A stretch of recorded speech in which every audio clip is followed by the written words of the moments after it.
Well, good day. It's January 1st, 2025. Happy New Year. May your new year be full of much abundance and prosperity and peace. Today's reading is from part 4.3 entitled Bishops and the Bible. This is from the book The Lost Gospel, the Book of Q and Christian Origins by Burton L. Mack, 1993, copywritten. Bishops and the Bible. Excuse me. Q's fate was sealed when Mark wrote his story and Matthew and Luke merged Q with Mark's account. Mark's story was attractive for several reasons. It created a character for Jesus strong enough to integrate images of Jesus within the Jesus movement with the Christ myth. It also settled on a single narrative logic to link Jesus up with an epic past and render a full account of the way in which this Jesus related to well-known historical events of the time. Despite the fact that Mark's Jesus was overloaded with fantastic mythological roles, Mark succeeded in creating the picture of a person who took his place in full public view and engaged the full spectrum of the people and powers of his time. It was this historical placement, achieved by the narrative device of the incognito Son of God, that fascinated readers of all persuasions and laid the foundation for the Christian epic, the biblical account of human history that eventually became the charter for the Christian church. Because of Mark's accomplishment, Q's mythology became obsolete. Q as a book of instruction was another matter. Mark did not relegate Q to the sidelines as a source for the teachings of Jesus. Q continued to be read along with Mark until at least the turn of the century, and apparently enjoyed a wide reading in various circles, as both Matthew and Luke attest. When Matthew and Luke each found a way to work Q into their expanded versions of Mark, however, Q as a separate document may have lost some of its attraction. The merger of Mark and Q was possible because of the view common within the Jesus movement that Jesus had been a teacher. Because of Mark's plot and its motive of secrecy, excuse me, Mark was not able to incorporate instructions of the Q1 type, but he did not reject the image of Jesus as a teacher. Mark's Jesus was a teacher whose instructions consisted of private, esoteric knowledge. So the later insertion of Q into the narrative framework of Mark was just another elaboration on the theme of Jesus the teacher. Another reconfiguration in a series of profiles that stretched back to the picture of the teacher created by Q1. Matthew and Luke were able to merge Mark and Q because of this fundamental persuasion. It does seem strange, however, that Q became the lost gospel merely by absorption into the Gospels of Matthew and Luke. That has been the customary scholarly view. But if Jesus continued to be honored as a teacher, and if Q was a standard collection of his teachings, why didn't Q continue to be used as a handbook of instructions alongside the narrative Gospels? Why was Q not included among the texts that eventually became canonized as the New Testament?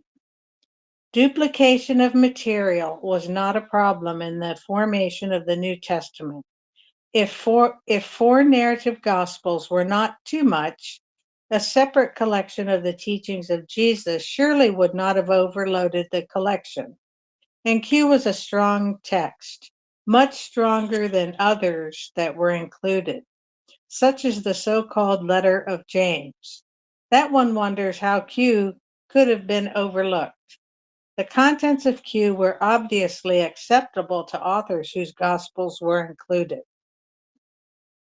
Thus, the question of Q's omission from the selection of texts that compose the New Testament needs to be addressed. This is because, as the reader is now aware, the consequences of its loss were enormous. By excluding Q, the process of canonization effectively erased direct access to the genre of instruction forged during the first chapters of Christian history. Thus, the reasons why Q dropped from sight need to be understood. Only then will our story of Q as the lost gospel come to an end and the stage be set for a concluding reflection on the significance of its recent discovery. Excuse me. We can gain a bit of leverage on the question by turning it around. What was the purpose of collecting the writings in the New Testament in the first place? And what were the principles of their selection? We begin by noting that the question of Christian texts appropriate for use in the Christian church became an issue around the middle of the 2nd century and continued to be debated until sometime during the 4th century. At that point, when the Christian church was recognized as an institution of the state, the texts regularly in use became the norm, or what we have called the biblical canon of the church. The canon of the Bible was never an issue taken up for official action by any church council, however, so there was no statement even from the 4th century church of the reasons for its formation.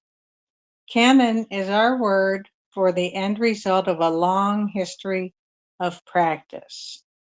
To get at this story, we must survey the literary production of Christians during the first 2 centuries and compare it to lists of early Christian writings recommended for use in the churches.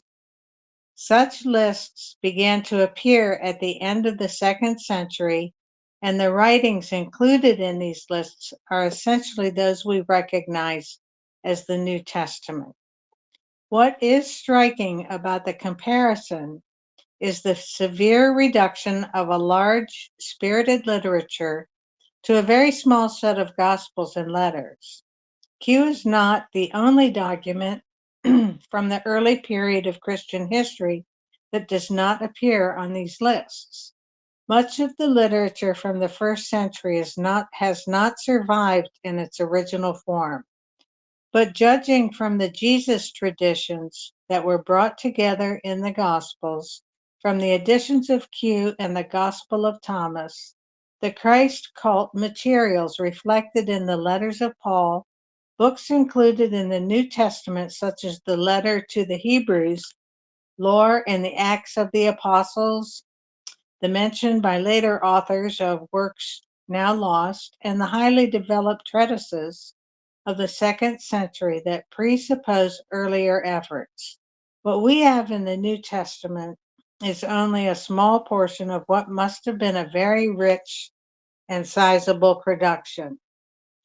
If we include the literature we know about from the 2nd century, a period during which some of the New Testament writings, such as Luke to Acts, Jude, and 2 Peter, derive as well. The body of literature for comparison with the New Testament is immense. The range by type of literature is also impressive.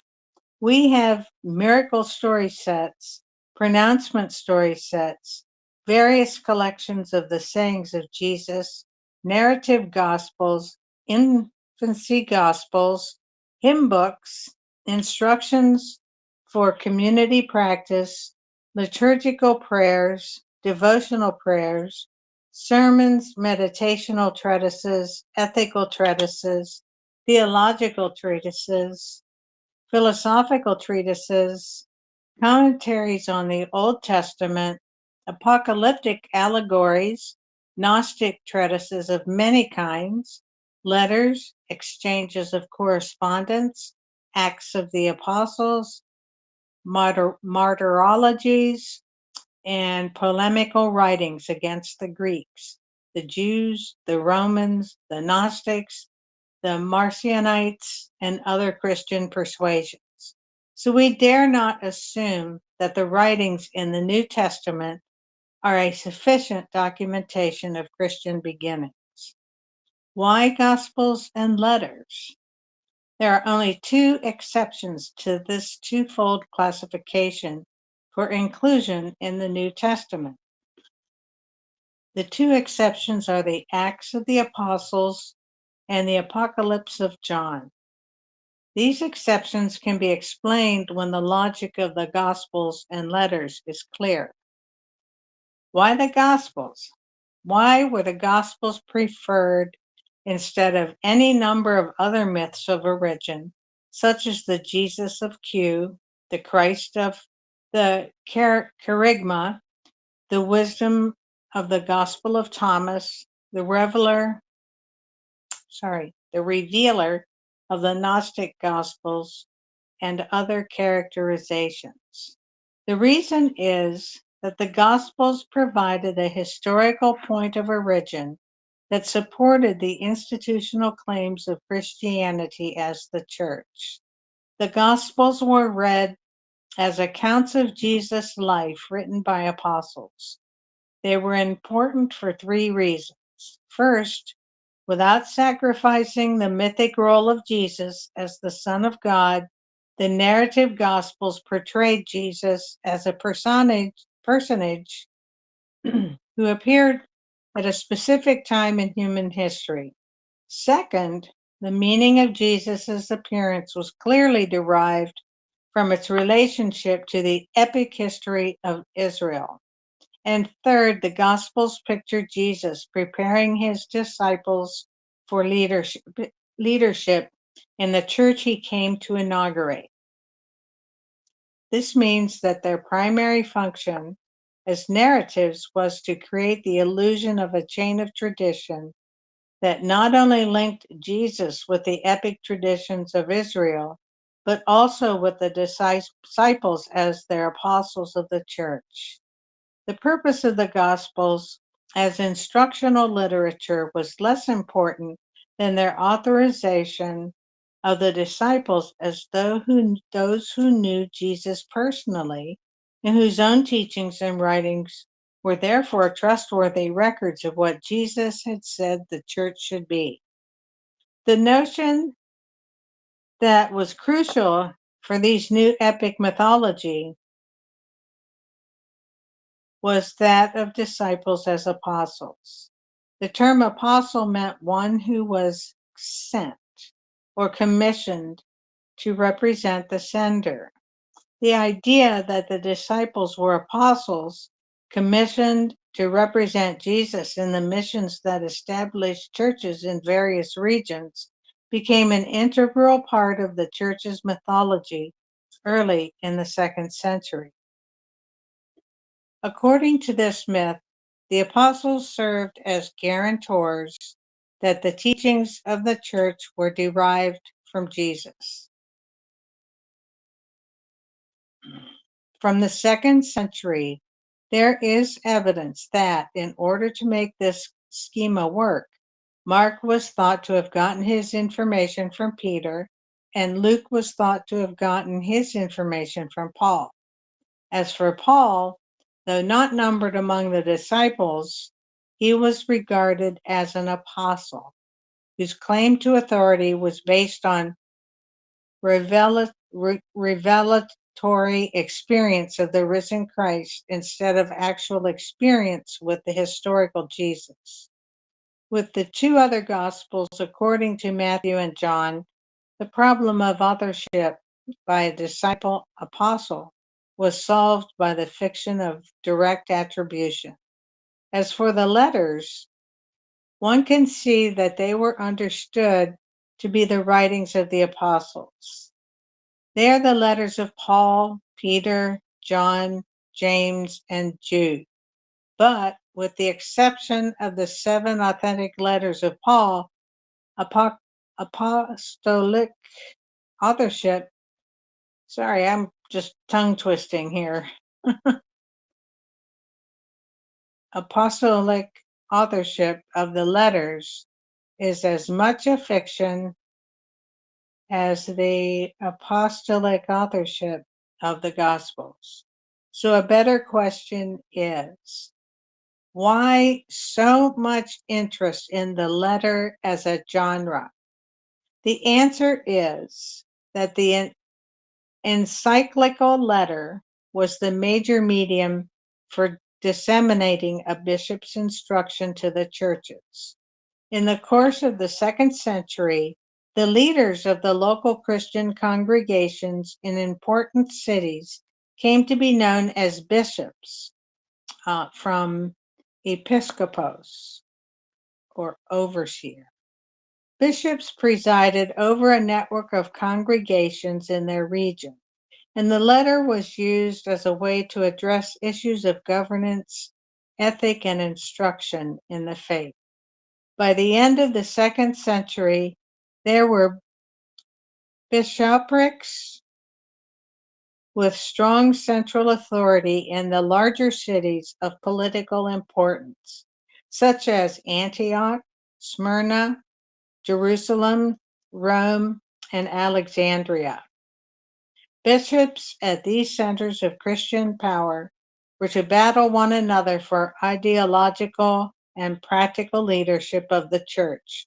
As the church councils of the 4th and 5th centuries show, and as the subsequent regional fragmentations of Christendom attest, during the earlier period of the 2nd century, the literature shows that an appeal to apostolic tradition became the major device for getting a bishop's instructions legitimate authority. Early examples of the bishop's letter reveal the most amazing sense of authority for the oversight of the churches. Already at the beginning of the 2nd century, Ignatius, Bishop of Antioch, was writing letters to churches in Asia Minor to prepare the way for his reception on the way to Rome, where he expected to be martyred. He urged Christians to be obedient to their bishops, propounded and elaborated the essentials of the Christian faith, and put himself forward as a living example of what a Christian should be. There is also a long instructional treatise from the early 2nd century, dressed up at some point as a letter to the Corinthians by Clement I of Rome, that addresses Christians in general about the virtuous life. According to 1st Clement, Christian virtue consists of obedience to the illustrious examples of obedience for the sake of faith, fear, peace, patience, long suffering, self control, purity, and sobriety. 1 Clement 64.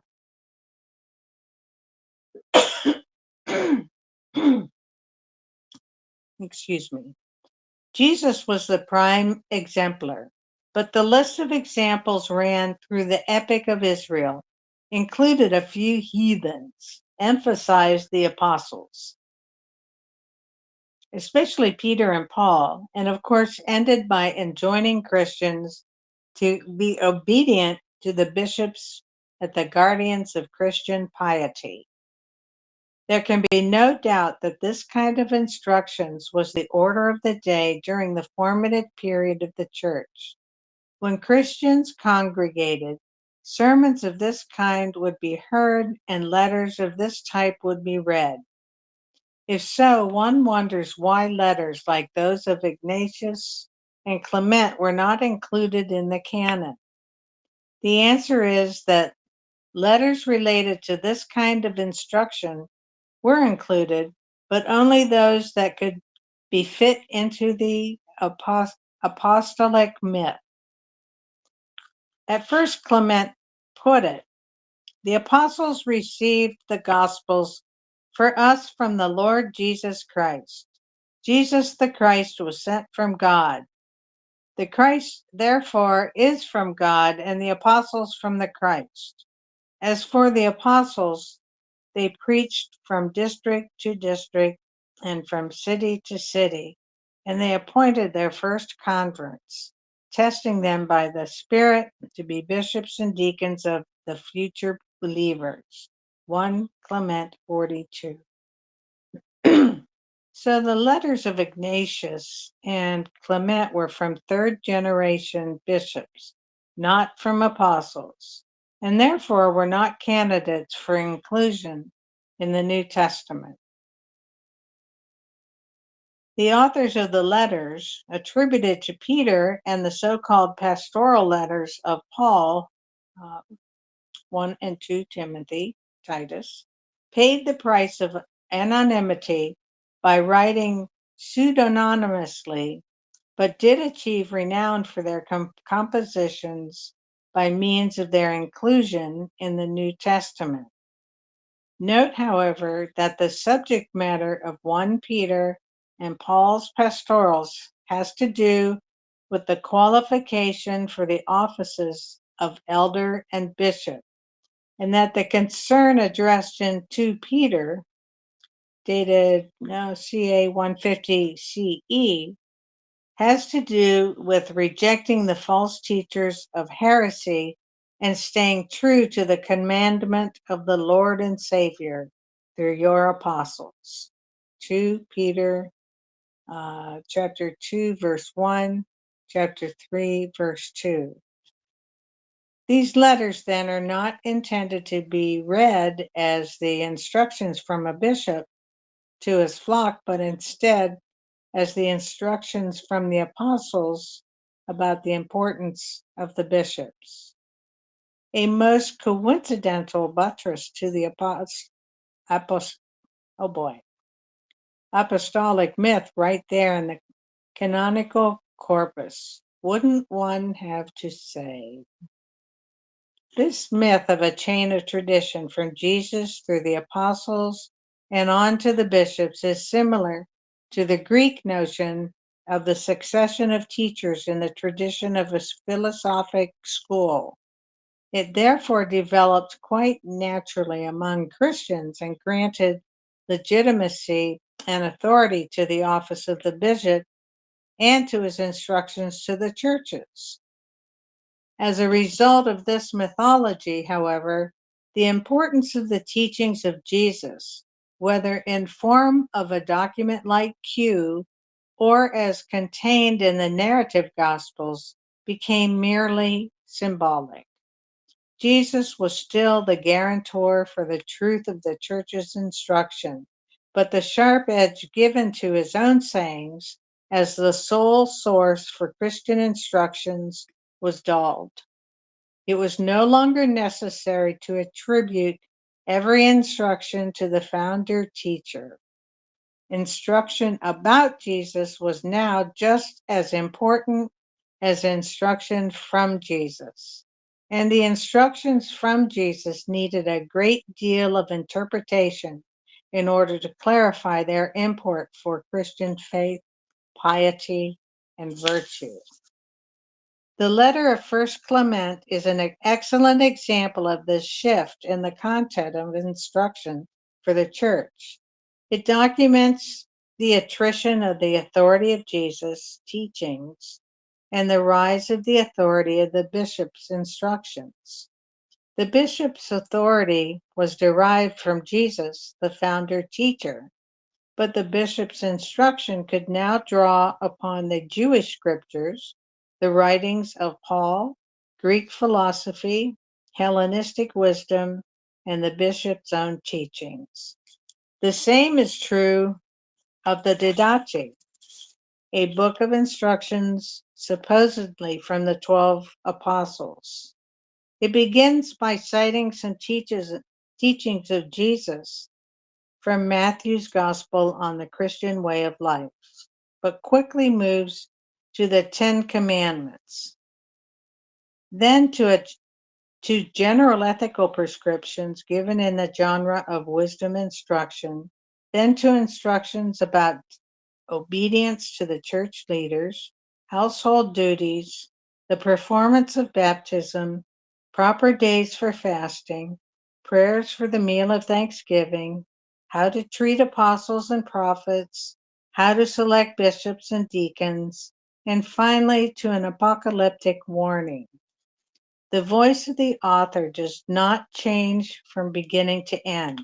It is the voice of one who knows the tradition and speaks with authority as exegete of many scriptures, guardian of the teachings of the church, and shepherd over the piety of his flock. It is clearly the voice of a bishop, not that of the apostles, and thus for that reason alone may have been excluded from the New Testament canon. Thus Q vanished from sight, not only because the narrative gospels told a better story, one that positioned Jesus at the hinge of epic history, but also because the instructions it contained were no longer sufficient for the teaching that had to be done. It is not enough to say that Q was no longer needed when Matthew and Luke incorporated its contents into their Gospels. Rather, Q was superseded by later mythologies that had no room for its singular focus on the authority of Jesus. Q lacked any mention of the disciples named in Paul and Mark. The disciples had to be mentioned in the story of Jesus in order to serve as guarantors of the oh, I have trouble with this word. Apostolic tradition. The two authors of greatest importance to the church's myth of succession were Peter, the founder of the first church in Jerusalem, who then moved to Rome, and Paul, the apostle to the Gentiles associated with Antioch, who also, according to Luke, ended his mission in Rome. This explains the inclusion of Luke's Acts of the Apostles in the canon of the New Testament writings. By writing the history he did, Luke actually contributed to the making of the myth that later determined a favored position for his writings. Luke was a daring genius for his time. He saw the significance of major centers of Christian instruction, imagined that the church could be an institution united under a single authority at Rome, sensed the danger of the difference between Jewish Christianity with its roots in the Jesus traditions and Gentile Christianity with its roots in the Christ cult, and wrote his 2-volume history to suggest that the two traditions had merged into one. He chose Peter and Paul as representatives of the two types of Christianity and so constructed their sermons and their missions to illustrate the agreements. In doing so, Luke purposefully left out of account the many different varieties of Christian experimentation that were still accumulating during his time. But his monolinear history could be used to great advantage as the bishops of the church worked out their own ideological and institutional arrangement. Luke's history became the official account precisely because of its apostolic mythology. Thus, the Acts of the Apostles was given its place in the canon between the Gospels and the letters. From the church's point of view, Acts positioned the apostles correctly as those whose connections with Jesus gave them authority to establish Christian congregations by preaching about Jesus. Briefly, in order to trace the logic of the canon to its fitting conclusion with the Apocalypse of John, two additional considerations need to be mentioned. Given the two rubrics of one, apostolic authorship, of number two, Gospels and letters, questions remain as to the reasons for the selection of just these writings. Why four Gospels and why the letters from just 5 apostles? As we have seen, the second century produced a variety of literature, much of which reflected local traditions having little interest in the notion of a common standard for a universal or Catholic church. Some writings were signed, such as the letters of Paul and Ignatius. Some were already written pseudonymously for apostolic founders of a particular tradition, such as the letters written in Paul's name, Ephesians 1 and 2, Ephesians, Timothy 1 and 2, and Titus. And some were written anonymously and thus available for attribution, such as Hebrews, later attributed to Paul, and Didache, attributed to the 12 apostles. So the process of selection was actually the work of bringing together what was available, representative, and already being used in the various regions. Since there is no evidence that any of the apostles actually wrote any of the writings attributed to them, except for Paul, one sees that those who were interested in collecting apostolic writings had to make do with what they could find. Nevertheless, more can be said about the principle of selection than this. Reading the New Testament against the background of the institutional and theological history of Christianity from the 2nd to the 4th centuries, one senses a very strong flavor of accommodation. Several strong traditions of diverse persuasions are represented in this corpus. Taking this sense of the selection as a clue, it is possible to chart the range of tolerance represented by the canon. It runs from James and Matthew on the Jewish Christian end of a spectrum, is strongly mainstream by means of the Lucan material, the letters of Peter and the pseudo-Pauline letters, includes the letters of Paul on what might be called the charismatic flank, and doffs its hat to the Gnostic forms of Christianity by encompassing the Gospel and letters of John in the collection. That, to be sure, is as far as the church was willing to go in its accommodation of Gnostic forms of Christianity. John, not Thomas, would be the acceptable patron of these traditions. And wonder of wonders, included among the writings attributed to John, one finds an apocalyptic vision born of the most orthodox piety. What a fitting conclusion to the epic rationale of the Church's apostolic mythology. With this selection of texts in place, it is no wonder that Christians have always imagined the birthday of the Church on the Lucan model. It is therefore also no wonder that the discovery of Q in modern times has created some confusion. According to the myth of apostolic tradition underlying the canon of the New Testament, there is simply no place for Q and the first followers of Jesus who were not Christians. And that ends part 4.3 bishops and the Bible read from the book The Lost Gospel, the Book of Q and Christian Origins by Burton L. Mack, copywritten in 1993.